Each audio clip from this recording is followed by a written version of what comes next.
Nas últimas décadas, nós percebemos muitos afastamentos por doenças físicas, mas agora nós temos que reconhecer que existem muitas dores invisíveis que também provocam afastamentos. Então, nós estamos ouvindo pessoas que, a partir de suas dores visíveis ou invisíveis, foram marcadas profissionalmente. É por isso que o Ministério Público do Trabalho de Campinas está com a campanha A Dor Pode Te Marcar. A gente vai ouvir agora a história do Nelson Ribeiro. Seu Nelson, muito obrigada por compartilhar a sua história conosco. Por nada. A sua história é a história de muitos trabalhadores. O senhor está afastado neste momento ou não? Não, eu desliguei da empresa. Por sua vontade ou vontade da empresa? Por minha vontade. Como foi esse processo de desligamento? Então, a princípio, seria assim para um afastamento de 3 meses, né? Que eu combinei com a empresa.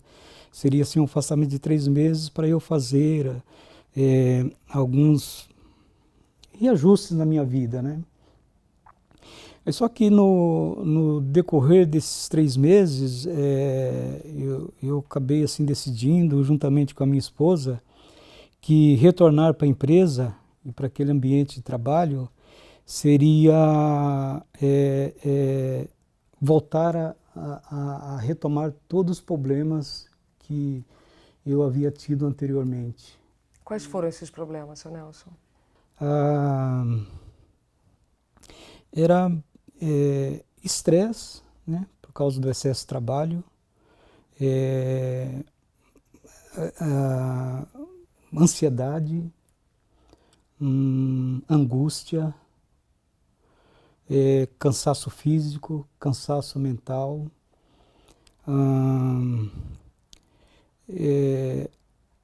o emocional muito abalado, que a atividade de despachante de aduaneiro é uma atividade que exige assim, muita mobilidade, né? A gente tem que estar em vários lugares ao mesmo tempo na alfândega e assim, o profissional que faz a legalização, vamos dizer assim, né, das cargas que embarcam, né, para o exterior e de exportação e importação. E o senhor ficou nessa função por quantos anos?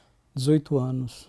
18 anos, tendo que estar em vários lugares ao mesmo tempo, sendo cobrado constantemente. Por agilidade, por desempenho, quais eram as cobranças? Cobranças muito grande, porque quando a carga chega lá, ela já está agendada para o embarque, né? E tem uma série de tramitação que a gente tem que fazer lá dentro, né? O senhor tinha trabalhos administrativos e braçais? Sim, é o que a gente chama de administrativo e operacional. A gente tem que estar ao mesmo tempo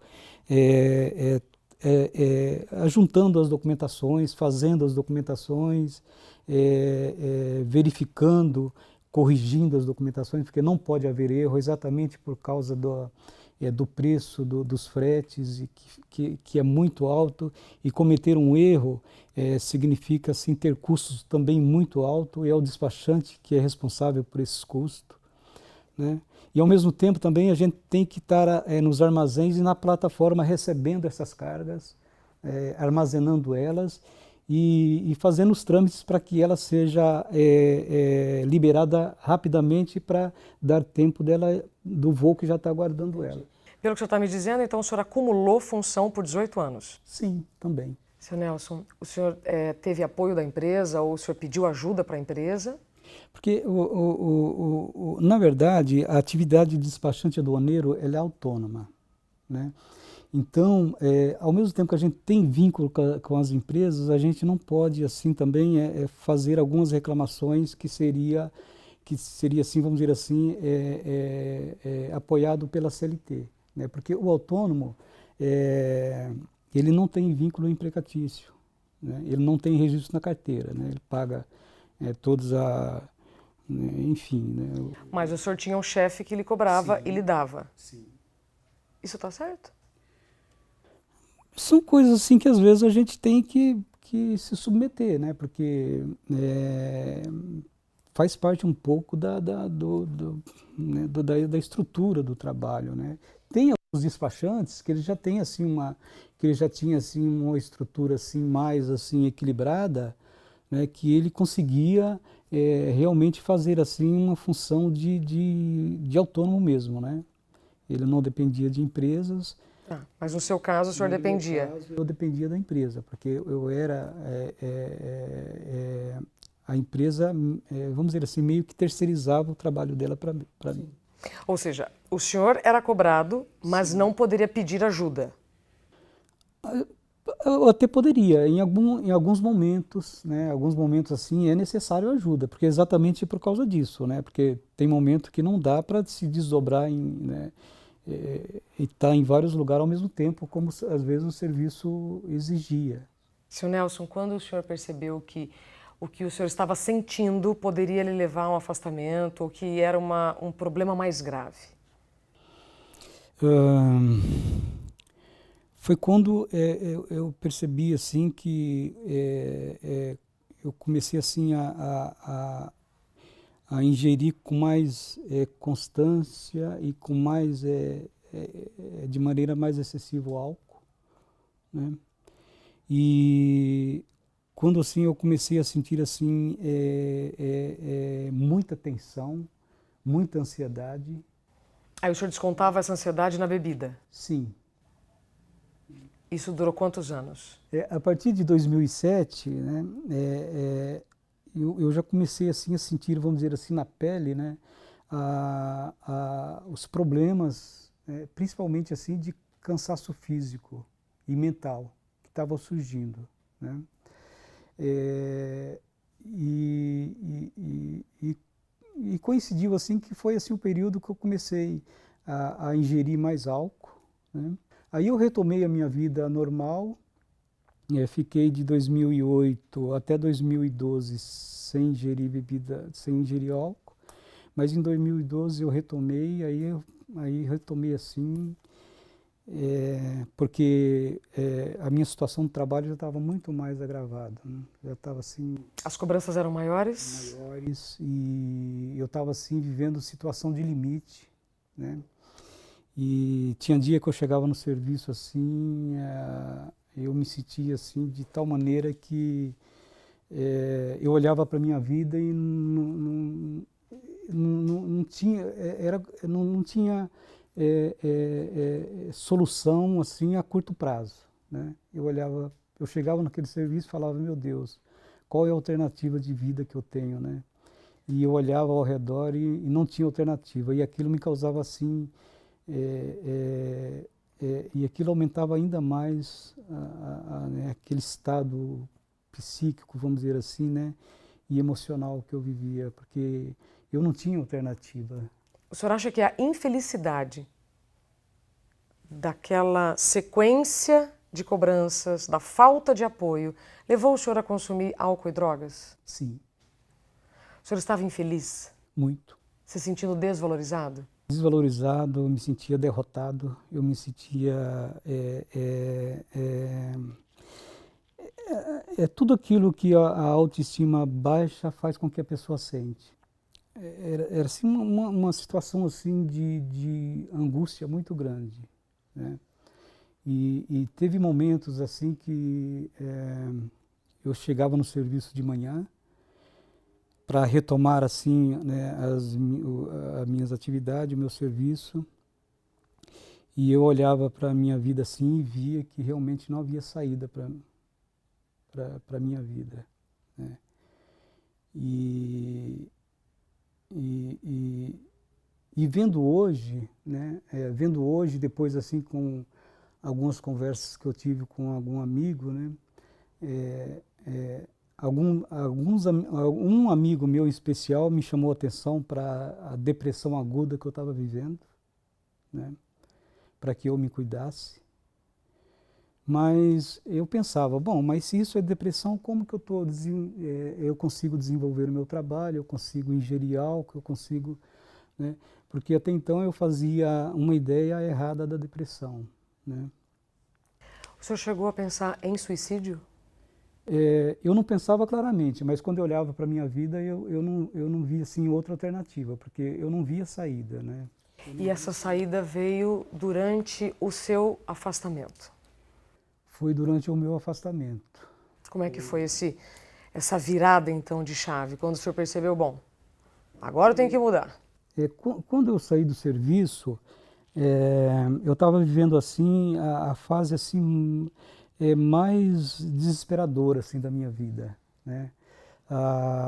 Os primeiros dias, os primeiros meses, né, que foi assim em torno assim de 5, 6 meses, é, é, eu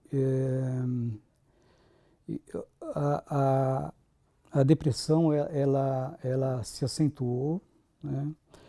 Eu perdi peso e, e, e a angústia também se acentuou muito, né? Porque eu estava vivendo, né, o resultado né, de toda aquela, né, do que tinha dado a minha vida, do que tinha virado a minha vida, né? Mas ao mesmo tempo, né, que eu me sentia assim, né, qualquer impossibilidade de retomar a minha vida, mas é incrível porque eu parava e pensava, eu falei, não, eu não posso parar agora, eu tenho que continuar, eu tenho que ver aonde isso pode dar, né? Então eu tinha os grupos de psicólogos, eu tinha os grupos de apoio aos dependentes químicos, eu tinha o psiquiatra, né? Tem um grupo do Sereste, como eu te disse, né, que é do apoio à saúde do trabalhador, que eu comecei a frequentar. Então aquilo fazia com que eu levantava de manhã, né, e falava, não, eu vou lá porque eu vou ver no que vai dar, né, porque se eu ficar em casa vai ser pior. Nos primeiros 3 meses, né, quando eu me afastei, eu sentia um medo muito grande de ficar desempregado, né, e eu sentir assim uma certa expectativa, inclusive, né, de retomar o serviço, né? Mas depois a partir, como eu te disse, a partir assim do 6º, do 7º mês, né, que eu consegui assim, que eu percebi assim que começou assim a haver assim um desaceleramento assim, né? Aí a primeira coisa que eu pensei, eu voltei 2 vezes lá no serviço, né, e falei com as pessoas que eu trabalhava, né, assim, a pessoa ela fez alguns comentários assim que imediatamente eu percebi assim que era assim uma pressão psicológica, né, e aquilo me deixou em tal estado, né, eu saí de lá assim sem perceber assim o chão, né? Falei, meu Deus, né? Realmente não tenho mais condições de retornar naquele serviço. Não dá mais, porque eu saí de lá eu saí num estado assim de angústia muito grande. Desvalorização. De desvalorização, de falta de perspectiva, né? Eu estava conversando com um amigo meu depois que eu saí da sala, né? E ele ficou conversando e eu fiquei assim, a minha cabeça ficou assim, eu não sabia o que ele estava falando, né? Eu não conseguia ouvir a voz dele e a minha cabeça ficou assim como que levitando e eu senti assim uma pressão dentro de mim, né? E pensando assim, qual é a saída? O que eu faço da minha vida, né? E retornei para casa e fiz um comentário para minha mulher, né? Eu falei o mal que eu tinha feito em ter ido até o serviço.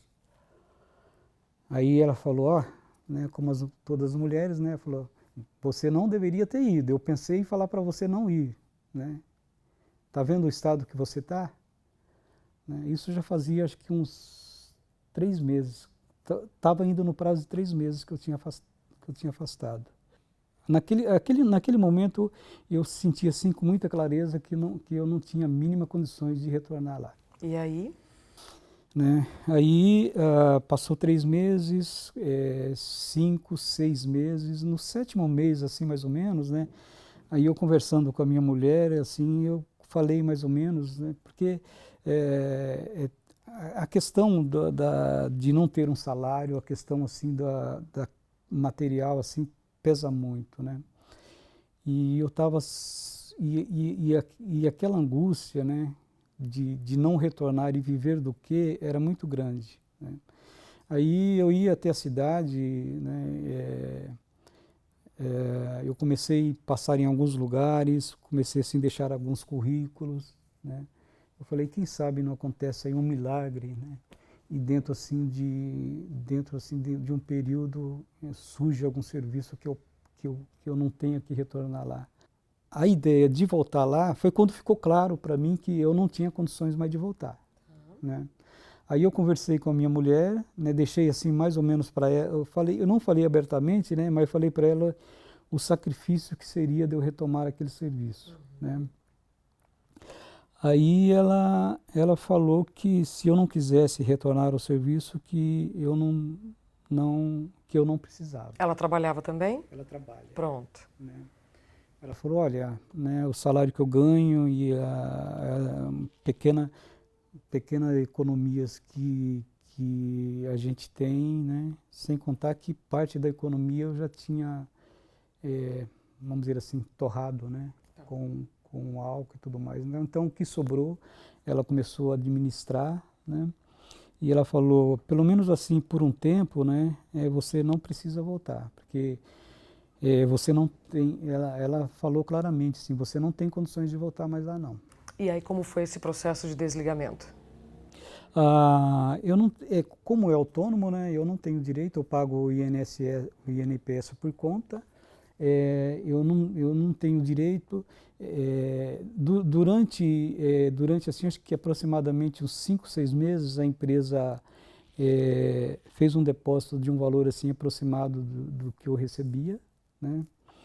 E muitos despachantes, né, quando eles têm assim um vínculo não empregatício com a empresa, mas quando a empresa rompe, eles entram na justiça, né? Eles entram no Ministério do Trabalho e eles conseguem, né? Porque de uma forma ou de outra eles conseguem provar que ele tinha um vínculo sim, na empresa, e a empresa não fez, porque a empresa poderia fazer um registro que não fosse despachante aduaneiro para ele, né?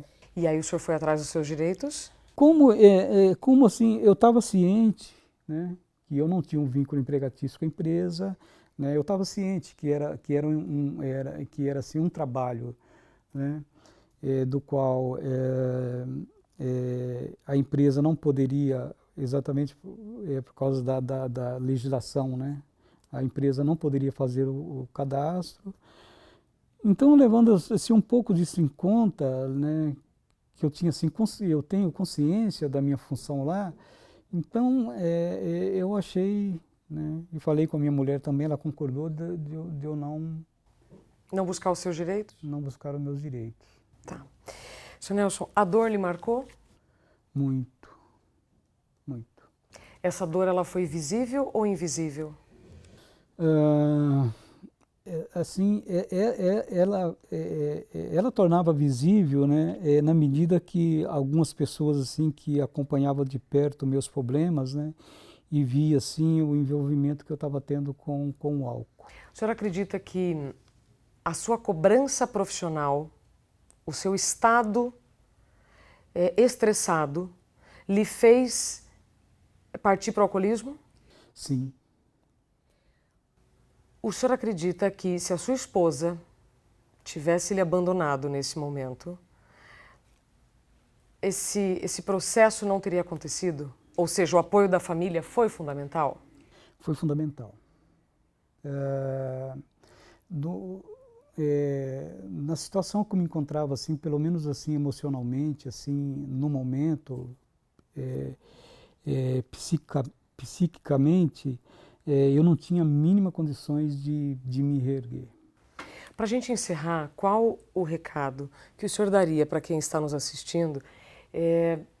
Agradecimento à sua esposa, e que quem está passando por dores como o senhor passou, o que deve fazer?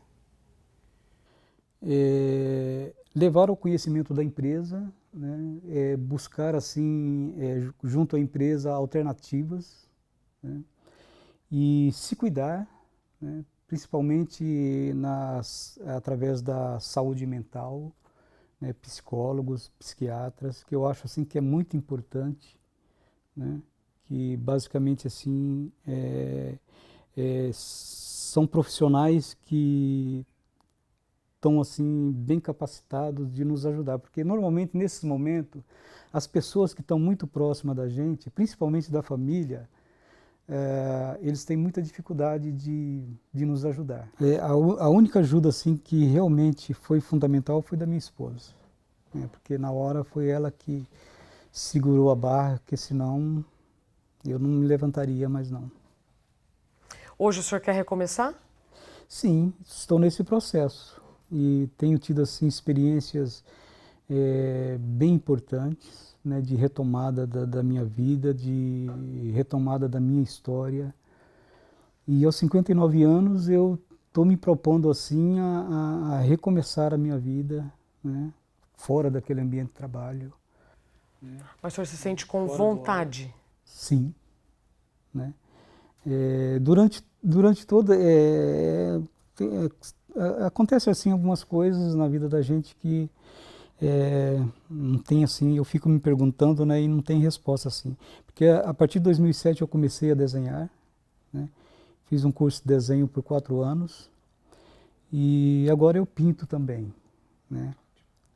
Então isso de uma certa forma me ajuda, né, porque quando eu estou na minha casa eu estou pintando, estou desenhando, né. Ocupa a mente. Ocupa a mente. Obrigada, Sr. Nelson. Muito obrigada. A sua história é a história de muitas pessoas. E assim nós encerramos a conversa com o Sr. Nelson, que nos mostrou que o apoio da família, buscar ajuda profissional de um psicólogo, de um psiquiatra, é muito importante para passar por essa fase que, como o Sr. Nelson mesmo disse, é apenas um freio, não é o fim.